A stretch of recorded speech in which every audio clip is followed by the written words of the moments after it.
Pour l'heure, nous allons parler emploi et conséquences avec un partage d'expérience du côté du milieu bancaire. Et pour bien ce regard croisé, j'invite Marianne Barbalayani à me rejoindre et Arnaud Leroy.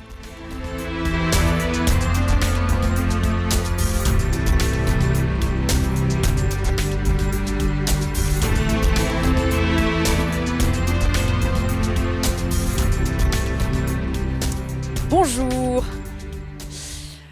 Marianne Barbalayani, directrice générale de la Fédération bancaire française, et Arnaud Leroy, président directeur général de l'ADEME. Merci beaucoup à tous les deux. Échange, regard croisé sur l'impact de ces transitions ou transformations, aussi bien numérique que transition énergétique. Nous allons voir l'impact que cela peut avoir dans le milieu bancaire dans un premier temps, puisque on le sait, bien sûr, cette transition a de nombreux impacts dans tous les métiers. Alors, banque et assurance, l'édition, l'hôtellerie, mais votre secteur a connu quand même déjà pas mal de transformations.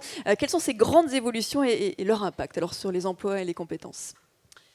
Permettez-moi tout d'abord de remercier la présidente de l'UFE, Christine Goubet-Millot, qui doit être en train de raccompagner le ministre, voilà. Mais qui m'offre l'occasion d'apporter un peu d'échange de bonnes pratiques ou d'expérience, en tout cas, entre fédérations professionnelles. Donc peut-être en deux mots, très rapidement, pour présenter la Fédération bancaire française et le secteur que nous représentons. Donc la fédération regroupe absolument toutes les banques qui sont actives sur le territoire français. Ça nous fait 347 adhérents, dont 121 d'origine étrangère, entre guillemets, c'est-à-dire des banques qui sont des filiales en général de grands groupes, ou de plus petits groupes d'ailleurs, étrangers. Nous sommes, comme vous, une industrie stratégique, c'est-à-dire que parmi les grandes banques françaises, 4 sont parmi les 9 plus grandes banques de la zone euro.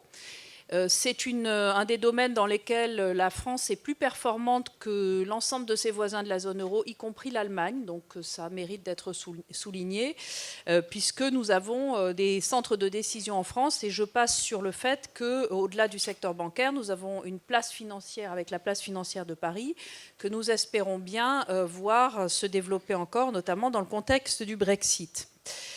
Après ces quelques mots de présentation, juste donc pour vous dire un petit peu ce que nous avons fait dans le secteur bancaire, effectivement, pour travailler sur l'évolution des emplois et des compétences dans le contexte du numérique et de l'intelligence artificielle. Alors, nous avons au sein de notre branche professionnelle une instance qui est dédiée à ce type de réflexion, qui s'appelle l'Observatoire des métiers de la banque, et qui a été créée en 2005 et qui est pilotée de manière paritaire. C'est une instance qui associe le patronat et les syndicats et qui se fixe comme objectif, il y a un double objectif d'ailleurs, de faire des études prospectives, et c'est là qu'effectivement nous allons rencontrer la question qui est soulevée, études prospectives sur l'évolution des métiers et des compétences dans le secteur bancaire, et puis par ailleurs nous produisons toute une série de chiffres, c'est nous qui produisons les chiffres sur l'emploi dans la banque et la formation. Nous avons également un centre de formation qui s'appelle le Centre de formation de la profession bancaire ou École supérieure de la banque, qui forme 35 000 personnes par an. Et en termes de gouvernance pour notre fédération, nous avons créé il y a quelques années un comité stratégique emploi-formation qui est au sein de la branche l'organe qui prépare les décisions stratégiques en matière de formation. Donc nous nous sommes organisés depuis un certain nombre d'années avec tous nos adhérents pour mener cette réflexion sur la prospective en matière d'emploi et, bien entendu, notamment en matière numérique.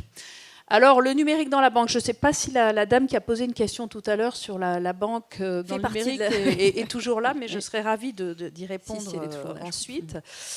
Donc, évidemment, nous sommes un secteur qui a une grande tradition d'innovation et qui est rentré dans le numérique depuis, je dirais maintenant, très longtemps en fait.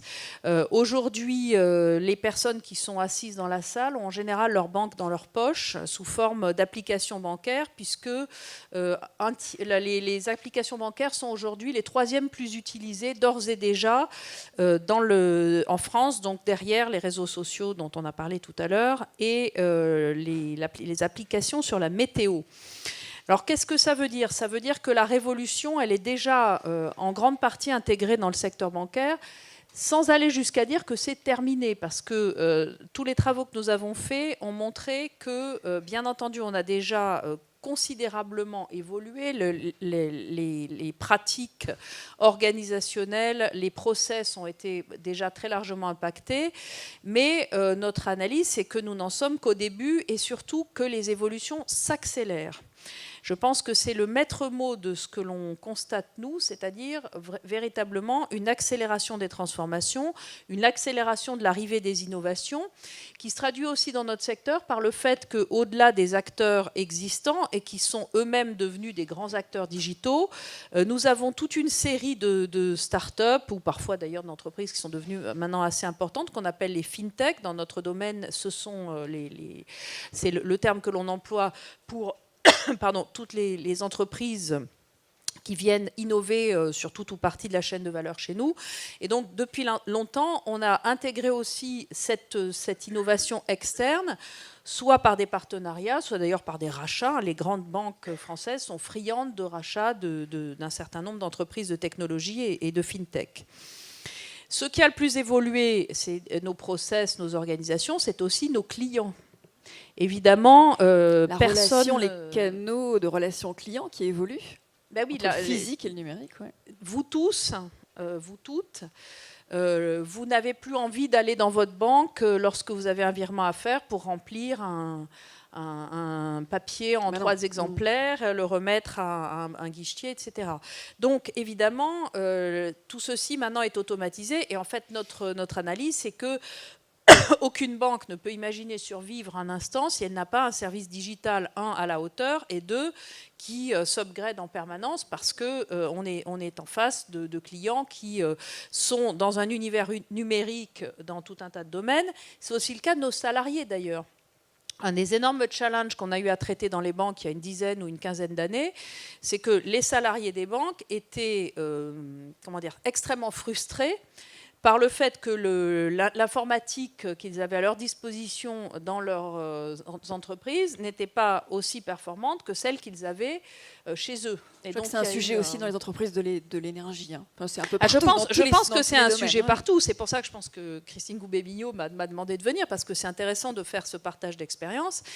Évidemment, il y a une double pression à l'innovation qui est d'abord, il y en a une triple d'ailleurs. La première, c'est celle de la demande des clients. Évidemment, un service numérique de qualité et sécurisé. Je crois que le point important pour les acteurs bancaires que nous sommes, c'est d'intégrer l'innovation, mais dans la sécurité. Nous sommes responsables de la sécurité des données et des fonds de nos clients. C'est une responsabilité absolument considérable. C'est, je dirais, l'essence de ce que nous vendons. Quand on met son argent dans une banque, on espère, 1, le retrouver, 2, que ce que l'on fait de son argent, etc., n'est pas sur la place publique.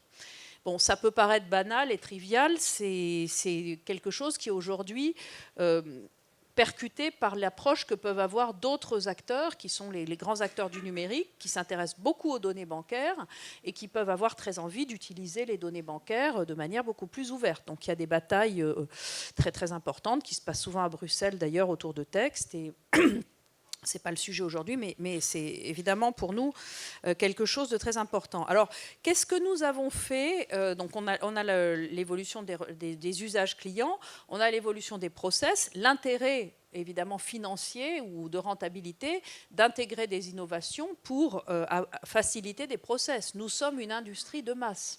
Nous sommes une industrie qui gère des programmes informatiques absolument gigantesques, parce que quand il faut déployer des nouveaux types de prêts, par exemple, nous allons le faire, vous l'avez vu, pour faire des prêts préférentiels pour les clients qui achètent des véhicules verts, hein, on est au cœur de l'actualité, eh bien, ça se déploie dans des milliers d'applications informatiques, de circuits informatiques, jusque chez le conseiller de base, et donc évidemment, tout ceci se prend beaucoup de temps et mobilise beaucoup de capacités. Chaque banque fait ses développements dans son coin, ou est-ce qu'il y a des coordination, des coopérations au niveau du secteur bancaire pour... Non, nous sommes un secteur extrêmement concurrentiel et d'ailleurs ce sera le cas pour les offres spécifiques véhicules verts. Chacun va, dans l'intérêt d'ailleurs du client, déployer des offres qui seront calibrées de façon à être les plus attractives possibles.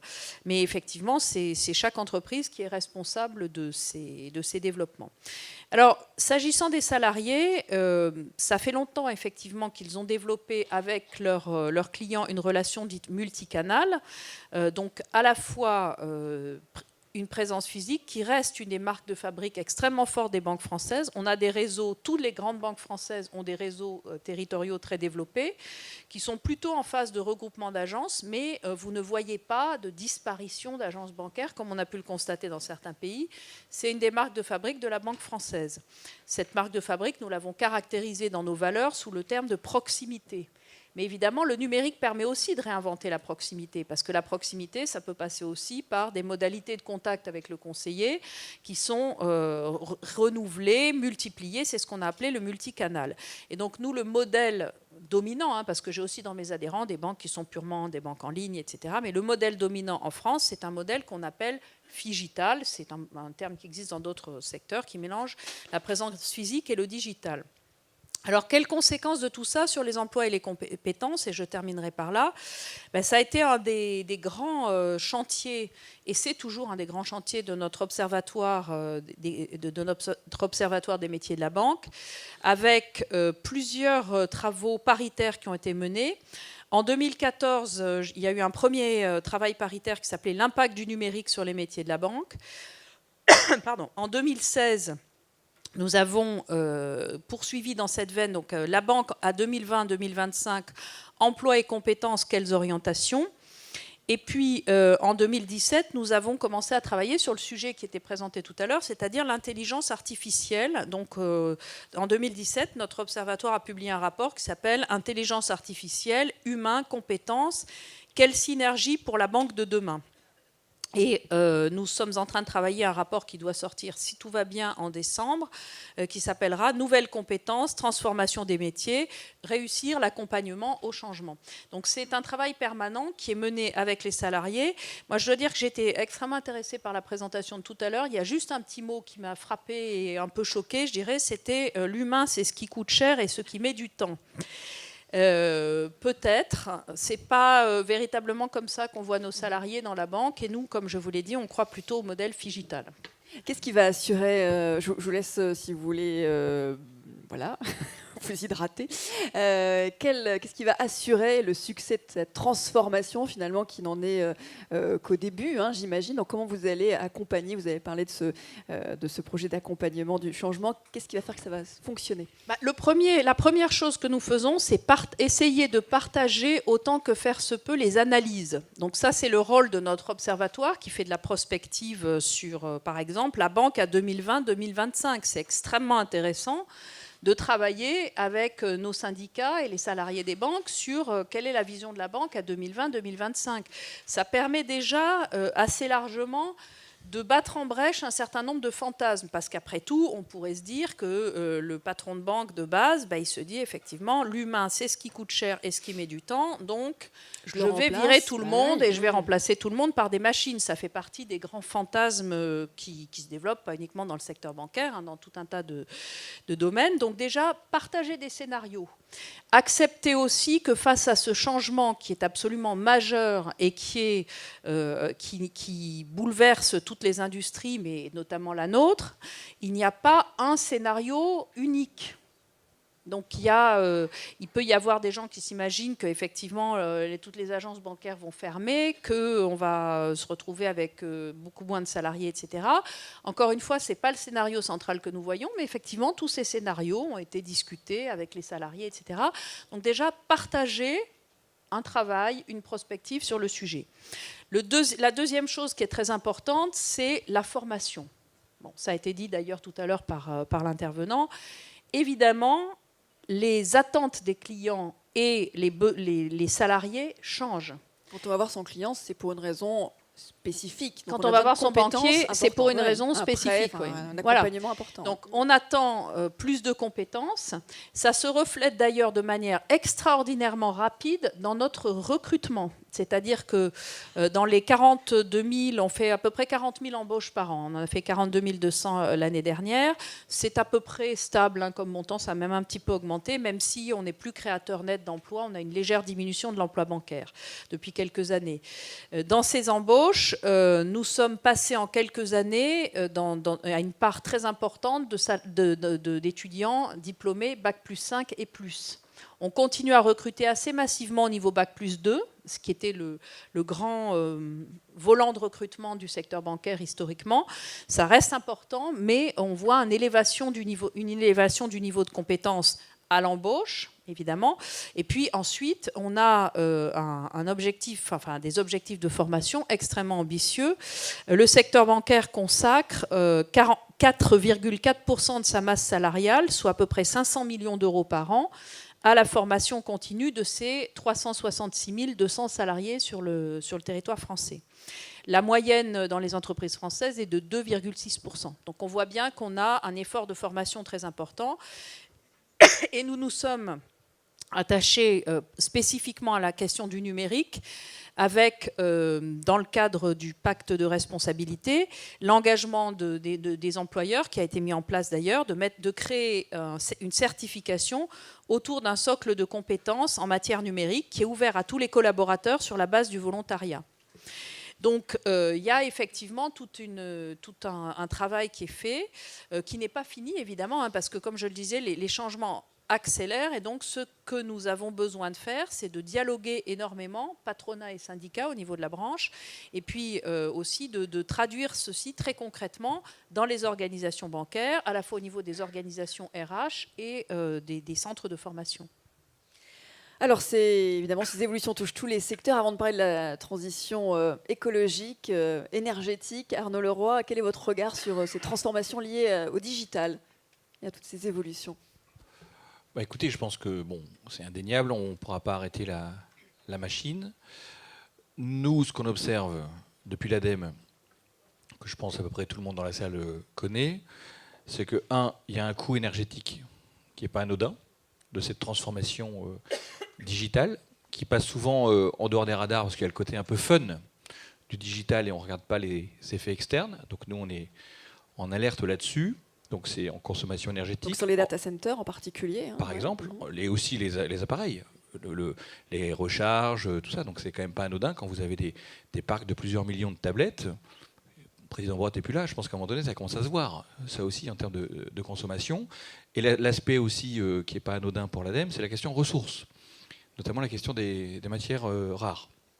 Donc voilà, donc c'est des éléments que nous regardons. On promeut ce qu'on appelle une révolution numérique low-tech, donc justement pour essayer de favoriser le recyclage de nos appareils, parce que ça c'est quand même quelque chose d'important pour ceux qui s'intéressent à la question des 3E, et aussi de voir comment on peut limiter et trouver parfois des substituts en termes de... Récupérer la chaleur, par exemple. Par exemple, sur les data centers, ça se fait parfois, et pas besoin non plus d'avoir des salles immenses. On voit très bien, j'en parlais avec quelqu'un là, qui construisait justement des logements sociaux au-dessus d'un plateau de bureau et récupérait la chaleur générée par les ordinateurs et les data centers, donc des mini, pour chauffer les 2 étages de logements sociaux. Donc on voit que de l'innovation, on peut aussi être utile. Mais donc il y a un bouleversement majeur, il y a quelques écueils qu'il faut éviter.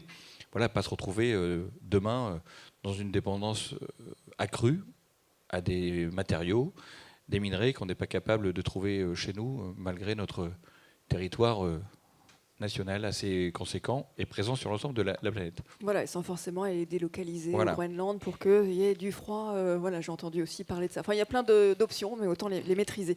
La loi de transition énergétique pour la croissance verte prévoyait l'accompagnement de l'emploi et des conséquences. Monsieur le ministre en a également parlé, l'impact sur les conséquences de la transformation écologique.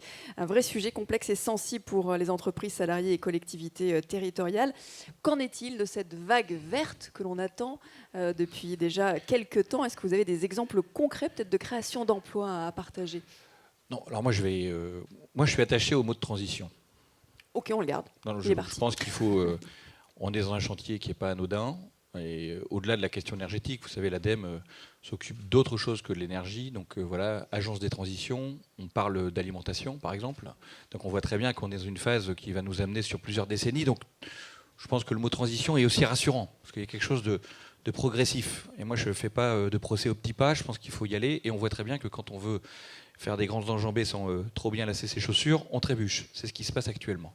Donc il faut qu'on prenne le temps, qu'on soit cohérent. Et je rejoins le ministre de Rugy sur la question de tenir, parce que je pense que c'est le moment politique n'est pas anodin. Donc il faut tenir, parce qu'on est face à un chantier qu'il ne faut pas, on l'a trop longtemps, en tout cas, repoussé. Et la personne qui était citée dans l'intervention du ministre, à savoir Ségolène Royal, a été pour ça, je pense, la championne de donner des leçons et repousser. On voit très bien, il y a le président de la FIT qui est là, qui peut en témoigner. Aujourd'hui, on a des problèmes majeurs sur les infrastructures parce que personne n'a eu du courage d'aller au bout. On a des problèmes sur 4 centrales nucléaires parce qu'il y a eu une grève à Saint-Nazaire, ancienne ville d'un Premier ministre, et on a baissé son pantalon parce qu'il ne fallait pas créer de vagues, alors qu'on est juste après la COP21. Donc voilà, donc je pense que le temps des faux culs est passé, je vous le dis comme je le pense, et que maintenant il va falloir y aller. Alors allons-y. Comment ? Sur cette question-là, mais bon, merci. Donc, par contre, je pense qu'il va falloir qu'on joue tous serrés, et pour ceux qui connaissent des métaphores du rugby, on va falloir tous mettre les épaules, parce que l'enjeu est important. Moi, je ne veux pas faire du catastrophisme. Par contre, la marche qu'on doit gravir, et vous le voyez sur les questions énergétiques, elle est quand même assez conséquente. On le voit sur la mobilité également. Donc moi, j'entends, il faut promouvoir le transport en commun. Ceux qui prennent le métro à Paris, je pense que c'est quelque chose qu'ils ne peuvent pas entendre. Parce qu'on voit déjà qu'on a des problématiques majeures comment dire, on ne peut plus prendre le métro le matin, on ne peut plus rajouter le métro. Je vous encourage à prendre la N6 à 8h30 quand vous sortez de Montparnasse. Je pense que tout le monde a compris qu'on ne pourrait peut-être pas aller plus loin. Par contre, en termes d'organisation, et je pense que là, il faut qu'on réfléchisse à ça, notamment sur des zones d'activité, pour qu'on limite, notamment qu'on travaille sur les horaires d'arrivée et de départ des salariés. C'est des sujets sur lesquels nous, l'ADEME, on est impliqués. Les grandes migrations Est-Ouest, en fait, il y a plein de sujets en Ile-de-France, voilà. Mais dans toute la France. Mais qui ne concernent pas, là on n'est pas dans l'innovation technologique, on est dans l'organisation, l'organisation, la puissance publique a son mot à dire. Et donc par rapport à la vague verte dont vous parlez, vous savez, moi quand j'ai commencé ma carrière politique, c'est en 97, donc on parlait déjà de la formation tout au long de la vie, c'était un des sujets de Lionel Jospin. Je pense que ça fait partie des sujets qu'on retrouve aujourd'hui. L'ADEME accompagne le gouvernement sur les CTE, contrats de transition écologique, notamment sur quelques territoires plus ou moins emblématiques, Fessenheim par exemple, et on voit qu'on doit former les gens, même s'ils ont atteint 45 ans, 50 ans, 55 ans, on doit les accompagner dans leur dernière partie de vie professionnelle. Donc c'est des enjeux importants. Moi je suis assez content d'entendre que les branches se saisissent aussi de cette question de la formation. On voit très bien que l'État n'y arrive plus seul. Donc nous, on accompagne, on encourage aussi les fédérations professionnelles, et je sais qu'il y en a de nombreuses ici, pour qu'elles présentent des plans de formation, qu'elles s'organisent, notamment au niveau de CFA dédiés à leur métier. Donc nous, ce qu'on dit à l'ADEME, ce qu'on a pu voir dans les études prospectives, on en parlait tout à l'heure, c'est que d'ici 2050, on est sur une création nette de 900 000 emplois pour la transition écologique au sens large, avec des masses conséquentes de destruction. Donc pour être tout à fait honnête, je dois vous dire que nous, dans nos études, c'est 55 000 emplois en moins d'ici 2050 dans le nucléaire. Par contre, par exemple, on trouve plus 41 000 dans l'agriculture parce qu'on va promouvoir la méthanisation, le gaz vert, qui était annoncé aussi dans la PPE. Vous voyez, il y a des choses qui s'équilibrent. La question des services énergétiques. J'étais content que le ministre en parle beaucoup en termes d'efficacité énergétique, donc de rénovation aussi. On a là un chantier, un gisement important. On a aujourd'hui des problèmes de main-d'œuvre qualifiée. Donc on voit très bien qu'on a là des gisements de plusieurs centaines de milliers d'emplois, localisés, non délocalisables, donc ils font vivre les territoires. C'est ça aussi qu'il faut prendre en considération. Je pense que le moment est important, et j'écoutais avec attention l'intervention sur l'intelligence artificielle. Se pose de plus en plus la question, en tout cas se rapproche de plus en plus la question, c'est quel modèle de société on veut. On peut vouloir de l'intelligence artificielle, des navettes autonomes par-ci par-là, plus d'hommes et de femmes derrière des volants, derrière des machines. Par contre, se pose la question à un moment donné, qui achète les produits qui sont produits. Donc moi, j'ai une petite formation d'économiste. Je me souviens quand on m'a expliqué le Fordisme, j'y voyais une logique. Je voyais qu'aujourd'hui, j'ai plus de mal à comprendre ça. Et je pense qu'une des tensions qu'on voit aujourd'hui dans la société là, sur la question de la transition, c'est ça, c'est vers quelle société on va. Et j'espère en tout cas que la transition écologique ne sera pas on va dire, la victime de ça. On voit dans tous les territoires, nous, ce qu'on ressent, c'est une volonté d'aller de l'avant, des métiers qui reviennent, par exemple, notamment les métiers de la forêt. On voit certains exemples par rapport à la chimie verte, donc des éléments assez positifs.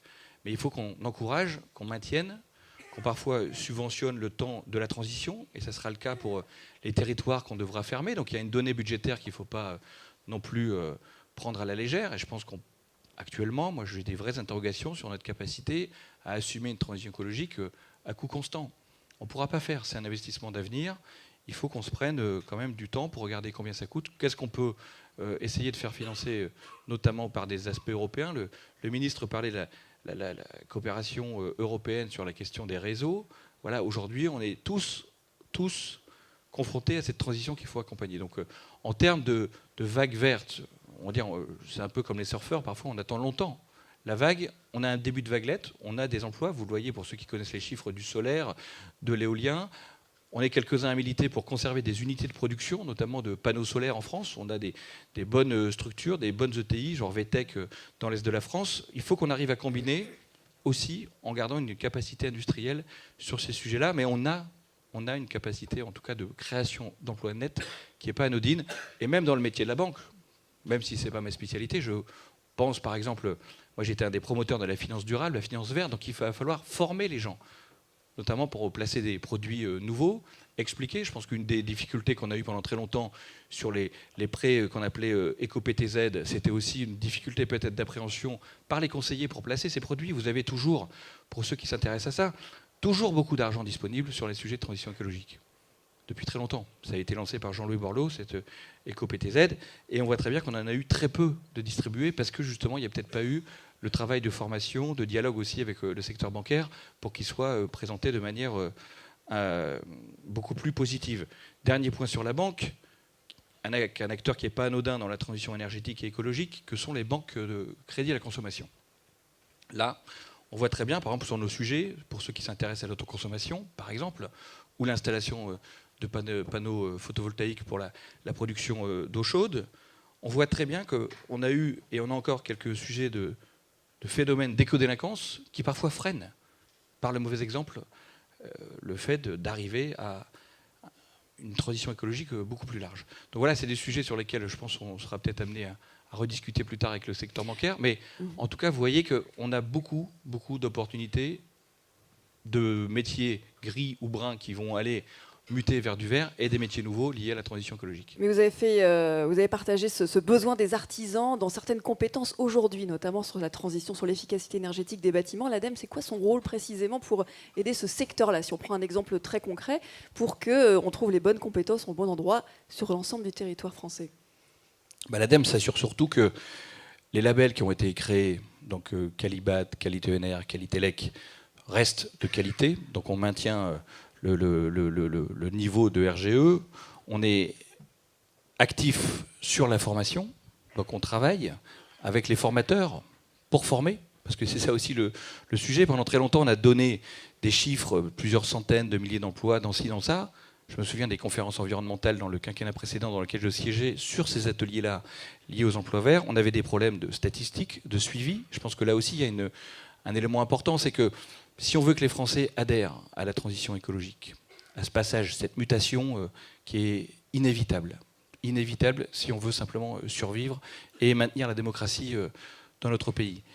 Il va falloir aussi qu'on se dote d'outils simplement statistiques. Aujourd'hui, par exemple, l'INSEE n'est pas capable de référencer tous ces nouveaux métiers parce qu'il faut que ça rentre dans telle ou telle case. Donc il y a un travail que nous demandons de faire à l'INSEE. On essaie à notre échelle, on a un tout petit épique comparé à l'INSEE, mais c'est des éléments importants, c'est des éléments de réassurance, en tout cas de ce chantier-là. Donc le travail avec les artisans, on le fait. On travaille avec le monde du bâtiment sur la fiabilisation des DPE. Vous savez, ces fameux diagnostics que vous avez, qui sont quand même relativement, parfois un peu souples en termes de sérieux des diagnostics. Donc voilà, si on veut que ça réussisse, et ça doit réussir, on doit serrer quelques boulons par-ci par-là. Et je pense que le monde du bâtiment, en tout cas, y est prêt. Merci. Donc il va falloir financer tous ces projets sur les territoires. L'Union française des banques, vous avez réalisé une étude pour mieux comprendre justement ces enjeux de la croissance verte. En termes de compétences également, quels sont les grands enseignements? Oui, on a fait cette étude, mais c'est un des aspects de l'engagement des banques sur la transition énergétique, et j'y reviendrai bien entendu, puisque c'est sur la partie compétences et emploi, puisqu'effectivement, notre conviction, c'est qu'il y a des gisements de développement de compétences dans ce domaine-là. Au-delà de ça, les banques, évidemment, ont un rôle éminent et important à jouer dans le financement de la transition énergétique, et ce, pour aller à grands traits, dans deux grands domaines. Dans les grands financement macroéconomique et dans le financement des dépenses de transition énergétique quotidienne des Français. Alors, je vais commencer par les grandes